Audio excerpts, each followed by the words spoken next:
mga kabakeka, for today's video nga mga kabakeks, ay ang part 2 ng birthday ng aking Kuya Bakokong. Pasensya na kung late dahil hindi nga tayo basta-basta nakakapag-edit dahil sa ating baby bakekang. Hindi ako basta-basta makapag-voice over nang hindi tulog yon. Alam niyo na, hindi naman sanay ang ating baby bakekang na hindi nakikita ang maganda pagmumukha ng kanyang ina. Ay, ganda yarn.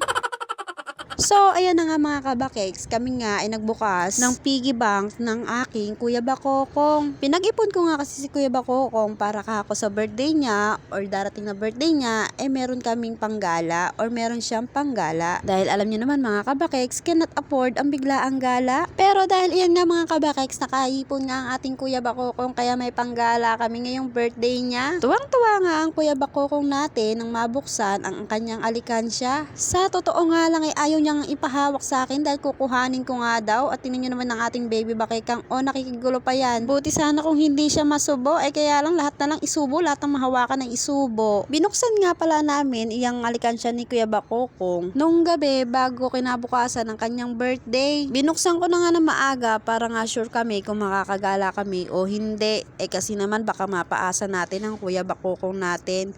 At yan nga pala ang lahat ng naipon namin mga kabakekang. Nagkakahalaga yan at tumataginting yan ng 200 million thousand pesos. Uy, napakadami, sumusobra. Ma-hold up ka niyan, bakekang. Pero seryoso mga kabakeks, maliit na halaga lang ang naipon ng ating Kuya Bakokong. At ito nga mga kabakeks, ang kinabukasan, birthday ni Kuya Bakokong, pagkagaling nga namin ng school niya, kumala na nga kami dito sa Vista Mall, Bataan. Dito nga kami pumunta dahil dito nga ang gustong puntahan ng ating Kuya Bakokong. At ayan nga, nagpicture-picture pa nga kami dyan. Pinicturean ko nga silang dalawa lang pala, hindi pala ako kasali. Taga-picture at taga-video nga lang pala nila ako mga kabakeks. Kami na girl yan. Dito nga lang kasi mga kabakek sa Vista Mall Bataan, may Kinder City na gustong-gustong pinupuntahan at ginagalaan ng aking Kuya Bakokong.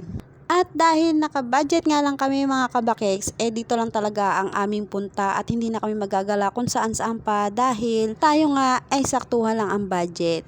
Kami nga pala mga kabakeks ay sumakay nga lang sa minibus mula sa amin hanggang dito. Hindi ko na nga kasi inarkila ang aking tatay dahil wala nga tayong pamasahe, wala tayong budget. Sure tayo sa budget at hindi ko rin naman sila maililibre sa Jollibee. Kaya hayaan na lang muna natin ang Kuya Bakokong ang mag-enjoy sa kanyang araw.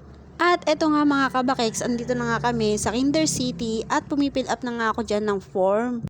At sakto ang pagpunta namin dito sa Kinder City mga kabakeks, sila nga ay nag-disinfect at naglilinis. Eto nga lang din ang maganda sa Kinder City mga kabakeks, kasi talagang malinis at safe ang mga bata dito. At ayan nga mga kabakeks, kitang-kita nyo naman na nagdi-disinfect sila ng ganitong oras. Kasi ang eksaktong dating yata namin dito mga kabakeks is 12 noon. At oras talaga yun ang pagdi-disinfect nila. At iyan na nga mga kabakeks, after 1,000 million years natapos na nga din ako sa pagpipill up. Uy, apakatagal naman doon.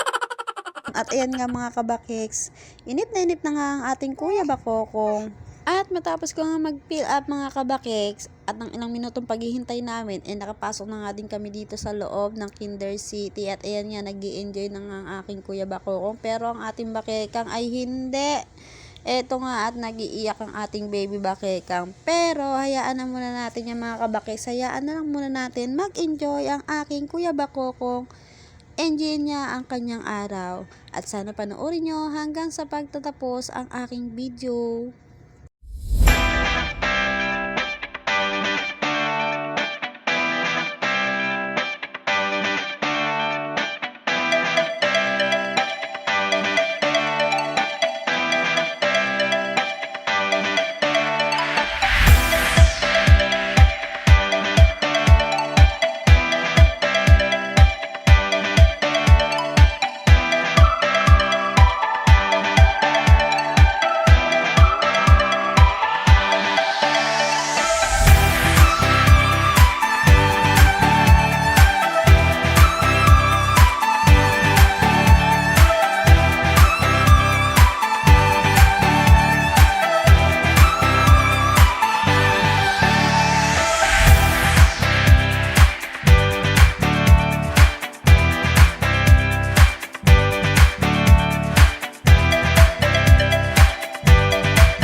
And after 3,100,000 takbo, ikot-ikot Kuya Bakokong sa Kinder City, ito nga mga kabakeks, kumain na nga kami dyan sa Jollibee. At nagulat pa nga ako mga kabakeks dahil nakakuha nga kami ng voucher or ticket pass ulit pabalik sa Kinder City. Kaya pagkatapos nga namin kumain sa Jollibee mga kabakeks, umakit nga ulit kami sa Kinder City para makapaglaro ulit si Kuya Bakokong. Pero hindi ko na nga na-video mga kabakeks dahil na full storage na ang aking cellphone. At yung mga oras na yan mga kabakeks, pauwi na nga kami dyan. At pagka-uwi nga namin mga kabakeks, eto nga at may nagpaabot pa ng regalo. Binigyan nga siya ng regalo ng kapatid kong sumunod sa akin at ayan nga tuwang-tuwa ang Kuya Bakokong natin. Ganyan mga laruan nga kasi ang gustong-gusto ni Kuya Bakokong natin, yung mga ganyang vehicles na toys na ganyan. Nakadalawang laruan nga siya dyan dahil binigyan din siya ni Tita Bunso niya ng pambili niya ng gusto niyang toys. At hanggang dito na lang ang ating video mga kabakeks. Salamat sa panonood. Bye!